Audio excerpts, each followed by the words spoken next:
ಅಹಮದ್ ನಗರದಲ್ಲಿ ನಿಜಾಮ್ ಶಾಹಿ, ಬಿರಾರಲ್ಲಿ ಇಮಾನ್ ಶಾಹಿ, ನಾವಿರೋ ಅಂತ ಈ ಬಿಜಾಪುರದಲ್ಲಿ ಆದಿಲ್ ಶಾಹಿಗಳು ಆಳ್ತಾ ಇದ್ರು. ಆದಿಲ್ ಶಾಹಿಗಳು ಆಳ್ತಾ ಇದ್ದಂಥ ಸಮಯದಲ್ಲೇ ಇದನ್ನ ಬಿಜಾಪುರ ಅಂತ ಕೂಗ್ತಾ ಇದ್ರು.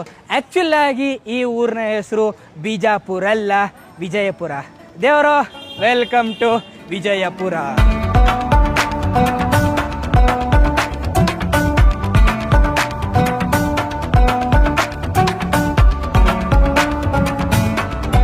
ಒಂಬತ್ತು ರಾಜರು, ಬರೋಬ್ಬರಿ 9 ರಾಜರು ಈ ವಿಜಯಪುರವನ್ನು ಆಳಿದರು.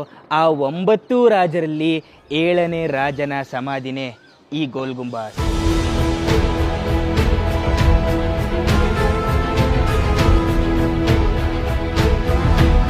ಏಳನೇ ರಾಜ ತಾನು ಸಾಯಕ್ಕಿಂತ ಮುಂಚೆ ತನ್ನ ಸಮಾಧಿ ತಾನೇ ಕಟ್ಕೊಂಡ್ರು. ಅದು ಕಟ್ಟಕ್ಕೆ 30 ವರ್ಷ ತಗೋತು.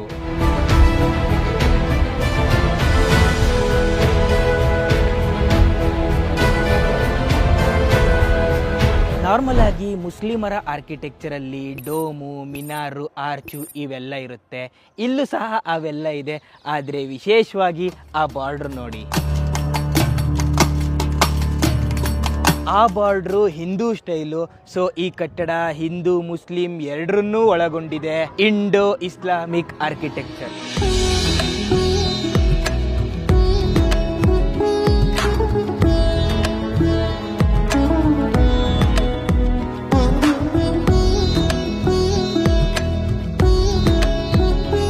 ನೀವು ನೋಡ್ತಾ ಇರೋವಂಥ ಈ ಸಮಾಧಿ ಒರಿಜಿನಲ್ ಅಲ್ಲ, ಇದು ಫೇಕ್ ಸಮಾಧಿ. ಒರಿಜಿನಲ್ ಸಮಾಧಿ ಎಲ್ಲಪ್ಪ ಅಂತಂದರೆ ಅಂಡರ್ ಗ್ರೌಂಡಲ್ಲಿದೆ.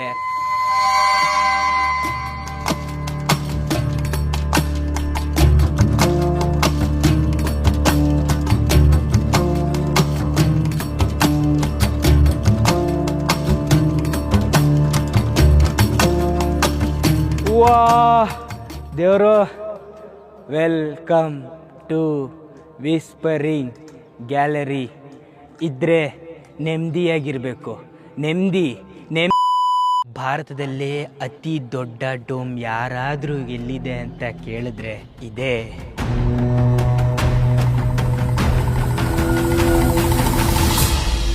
ಹಾಗೆಯೇ ವಿಶ್ವದಲ್ಲಿ ಅತ್ಯಂತ 2ನೇ ದೊಡ್ಡ dome, without any pillar, without any support ಇದೆ.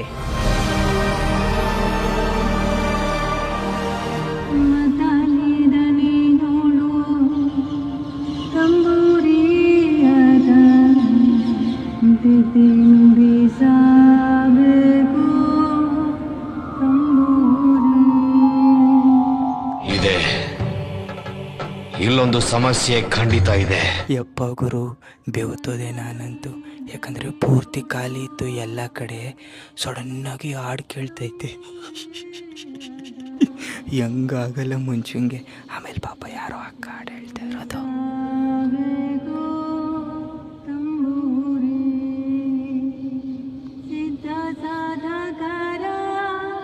ಇದು ಪಿಸು ಧ್ವನಿ ಗ್ಯಾಲರಿ. ಇದನ್ನು ಇನ್ನೂ ಎಕ್ಸ್ಪಿರಿಮೆಂಟ್ ಮಾಡೋಕ್ಕೆ ನಮ್ಮ ಸ್ನೇಹಿತರು ಅಲ್ಲೋಯ್ತಾರೆ. ಅಲ್ಲಿ ಪಿಸು ಧ್ವನಿಯಿಂದ ಮಾತಾಡ್ತಾರೆ. ಎಲ್ಲಿ ಅಂದರೆ ಗೋಡೆಗೆ. ನಾವಿಲ್ಲಿ ಈ ಗೋಡೆಯಿಂದ ಕೇಳಿಸ್ಕೊತೀವಿ. ತುಂಬಾ ಚೆನ್ನಾಗಿದೆ ಗೋಲ್ ಗುಂಬಾಸ್. ಈಗ 2ನೇ ಬಾರಿ ಬರ್ತಾ ಇದ್ದೀನಿ.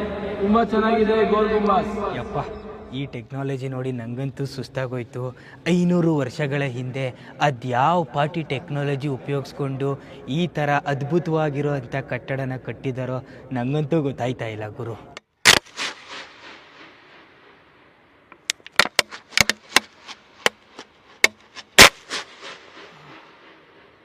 ಶಿವ, ಅಲ್ಲ, ಜೀಸಸ್, ರಾಮ್. ಯಪ್ಪ ಗುರು, ಈ ಥರ ಒಂದು ಅದ್ಭುತವಾಗಿರೋ ಅಂಥ ಜಾಗ ನನ್ನ ಇಡೀ ಜೀವನದಲ್ಲಿ ಜಗತ್ತಿನ ಯಾವ ಮೂಲೆಯಲ್ಲಿ ಎಲ್ಲೂ ನೋಡಲಿಲ್ಲ. ಈ ಜಾಗ ನನ್ನ ಕರುನಾಡಲ್ಲಿರೋದು ನನ್ನ ಹೆಮ್ಮೆ. ಆದಿಲ್ ಶಾಹಿ ದೊರೆಗಳ ಸೇನಾಧಿಪತಿ ಅಫ್ಜಲ್ ಖಾನ್ ಶಿವಾಜಿ ಮಹಾರಾಜರ ವಿರುದ್ಧ ಯುದ್ಧಕ್ಕೆ ಹೋಗುವ ಮುಂಚೆ ಜ್ಯೋತಿಷಿ ಭವಿಷ್ಯ ನುಡಿಯುತ್ತಾರೆ. ನೀನು ಯುದ್ಧಕ್ಕೆ ಹೋದರೆ ವಾಪಸ್ ಬರುವುದಿಲ್ಲವೆಂದು. ನಾನ್ ಯುದ್ಧದಲ್ಲಿ ಸತ್ತರೆ ನನ್ನ 63 ಜನ ಹೆಂಡತಿಯರು ಬೀದಿ ಪಾಲಾಗ್ತಾರೆ. ಅದಕ್ಕೆ ತನ್ನ ಎಲ್ಲ ಹೆಂಡತಿಯರನ್ನು ಕೊಂದು ಹಾಕ್ಬಿಟ್ಟ. ಅವರ ಸಮಾಧಿ ನೋಡ್ರಿ.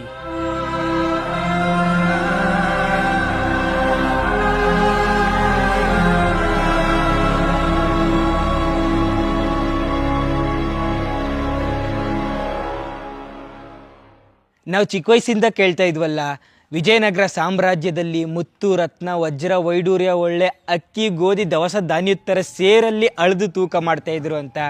ಎಸ್, ಅದೇ ರಾಜ ಬೀದಿಲಿದ್ದೀವಿ ನಾವೀಗ.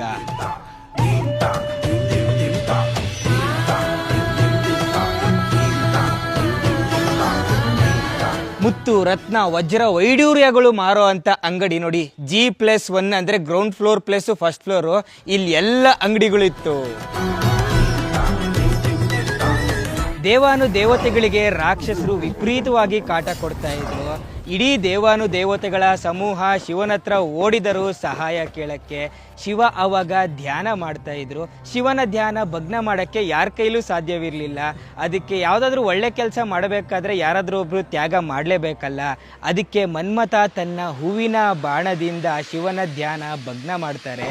ಶಿವ ಅವಾಗ ಕೋಪಗೊಂಡು ತನ್ನ 3ನೇ ಕಣ್ಣನ್ನು ತೆರೆದಾಗ ದಹನವಾಗುತ್ತೆ. ರೂಪದ ವಿರುದ್ಧ ಪದ ವಿರೂಪ. ಅಕ್ಷ ಅಂದರೆ 3ನೇ ಕಣ್ಣು, ಈಶ್ವರ ಅಂದರೆ ಶಿವ. ದೇವರು, ನಾವೀಗ ಹಂಪಿಯ ಪ್ರಮುಖ ದೇವಾಲಯ ವಿರೂಪಾಕ್ಷೇಶ್ವರನ ದೇವಾಲಯದಲ್ಲಿದ್ದೀವಿ ನಾವೀಗ.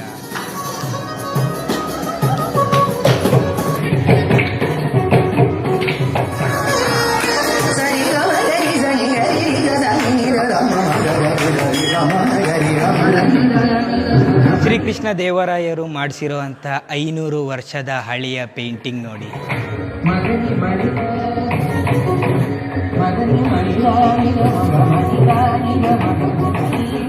ಹಿಂದೂ ಧರ್ಮದಲ್ಲಿರೋ ಆಚರಣೆ, ಕಳಶನ ಮುಟ್ಬಿಟ್ಟು ಅವರ ಮನಸ್ಸಲ್ಲಿ ಏನಾದರೂ ಕೋರಿಕೆ ಇದ್ದರೆ ಅದನ್ನು ಕೇಳ್ಕೊಳ್ಳೋದು. ಆದರೆ ಕಳಶ ಗೋಪುರದ ಮೇಲಿದೆ. ಪ್ರತಿಯೊಬ್ಬ ಮನುಷ್ಯನೂ ಗೋಪುರ ಮುಟ್ಟಕ್ಕಾಗಲ್ವಲ್ಲ. ಅದಕ್ಕೆ ಆ ಕಾಲದಲ್ಲೇ ಒಂದು ಐಡಿಯಾ ಮಾಡಿದ್ದಾರೆ. ಅದೇ ಐಡಿಯಾ ನೋಡಿ ಅಲ್ಲಿ. ಇಡೀ ಗೋಪುರದ ಪ್ರತಿಬಿಂಬ ಇಲ್ಲಿದೆ. ಗೋಪುರ ಉಲ್ಟವಾಗಿದೆ.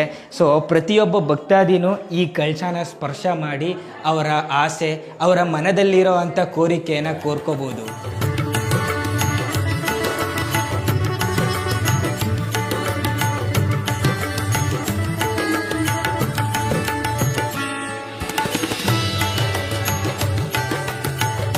ದೇವರು, ನಾವೀಗ ವಿಜಯನಗರ ಸಾಮ್ರಾಜ್ಯದ ಪೈಲ್ವಾನ್ ಗರಡಿ ಮನೆಯಲ್ಲಿದ್ದೀವಿ. ರಾಮಾಯಣದಲ್ಲಿ ಹನುಮಂತ ಪೈಲ್ವಾನ್ರಾಗಿದ್ದರು, ಮಹಾಭಾರತದಲ್ಲಿ ಭೀಮ ಪೈಲ್ವಾನ್ರಾಗಿದ್ದರು. ಹಾಗೆ ನಾವಿರೋ ಅಂಥ ಈ ವಿಜಯನಗರ ಸಾಮ್ರಾಜ್ಯದಲ್ಲಿ ಸ್ವತಃ ಶ್ರೀಕೃಷ್ಣ ದೇವರಾಯರೇ ಪೈಲ್ವಾನ್ರಾಗಿದ್ದರು.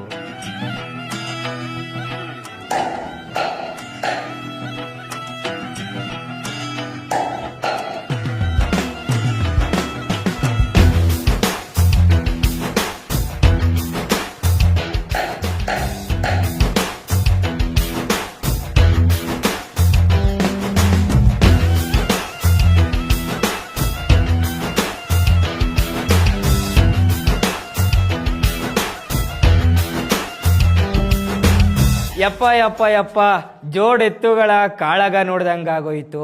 ಕುಸ್ತಿ ನಮ್ಮ ಸಂಸ್ಕೃತಿ. ಈ ಪಾರ್ಟಿ ನ್ಯಾಚುರಲ್ ಬಾಡಿ ಬರೋಕ್ಕೆ ಯಾವ್ಯಾವ ಥರ ಎಕ್ಸಸೈಸ್ ಮಾಡ್ತಾರೆ ಈಗ ನೋಡೋಣ.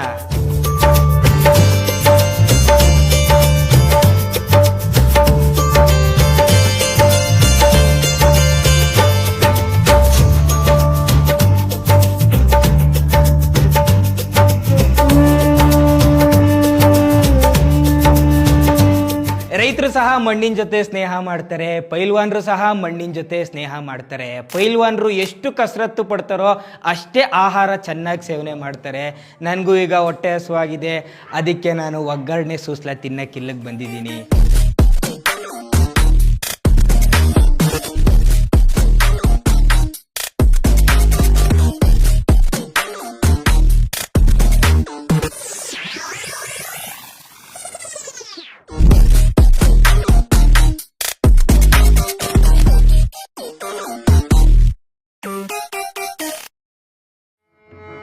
ಜಡೆಯ ಸಿದ್ಧರನು ಕಂಡು ಬಿಡದಲ್ಲಿ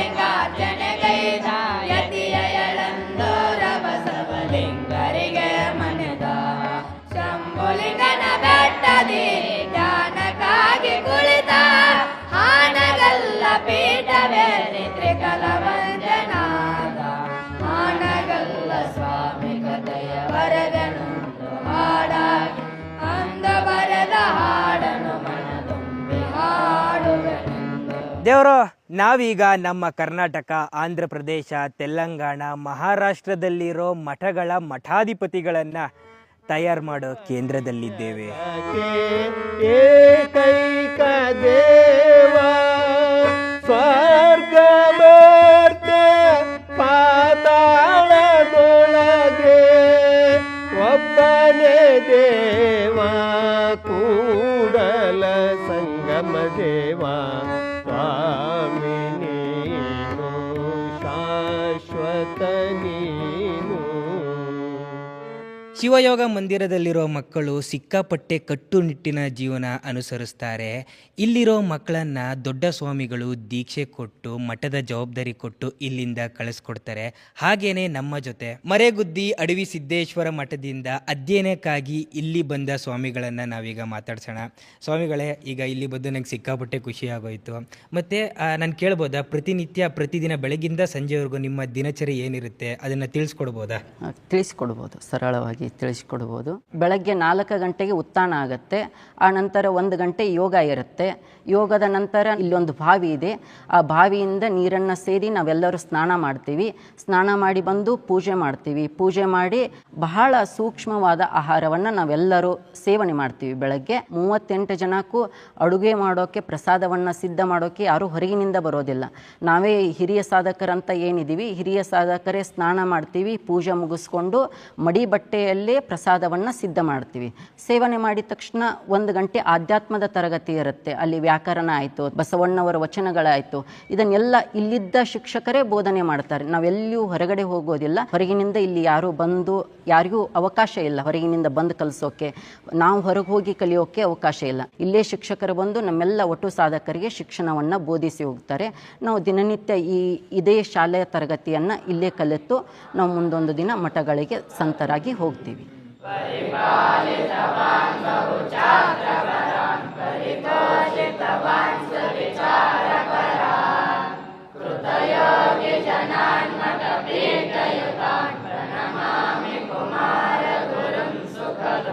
ಈ ಥರ ಕಟ್ಟುನಿಟ್ಟಾಗಿ ಸಾತ್ವಿಕ ಜೀವನ ನಡೆಸಿ ದೀಕ್ಷೆ ತಗೊಂಡು ಸ್ವಾಮಿಗಳು ಮಠಕ್ಕೆ ಬಂದಾಗ ಏನಾಗುತ್ತೆ ಗೊತ್ತಾ? ಗುರುರ್ ಬ್ರಹ್ಮ ಗುರುರ್ ವಿಷ್ಣು ಗುರುರ್ ದೇವೋ ಮಹೇಶ್ವರ ಗುರು ಸಾಕ್ಷಾತ್ ಪರಬ್ರಹ್ಮ ತಸ್ಮೈ ಶ್ರೀ ಗುರುವೇ ನಮಃ. ಗುರುರ್ ಬ್ರಹ್ಮ ಗುರುರ್ ವಿಷ್ಣು ಗುರುರ್ ದೇವೋ ಮಹೇಶ್ವರ ಗುರು ಸಾಕ್ಷಾತ್ ಪರಬ್ರಹ್ಮ ತಸ್ಮೈ ಶ್ರೀ ಗುರುವೇ ನಮಃ.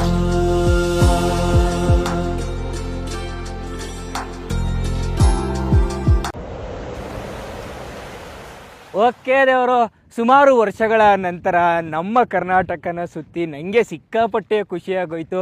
ನಿಮಗೂ ಸಹ ಈ ವಿಡಿಯೋ ನೋಡಿ ಖುಷಿ ಪಟ್ಟಿದ್ದೀರಾ ಅಂತ ನಾನು ಅನ್ಕೋತೀನಿ. ಕರ್ನಾಟಕದಲ್ಲಿರೋವಂಥ ಅಷ್ಟು ವಿಶೇಷ ಜಾಗಗಳನ್ನು ಸುತ್ತಕ್ಕೆ ಎಷ್ಟೊಂದು ವರ್ಷಗಳು ಬೇಕು.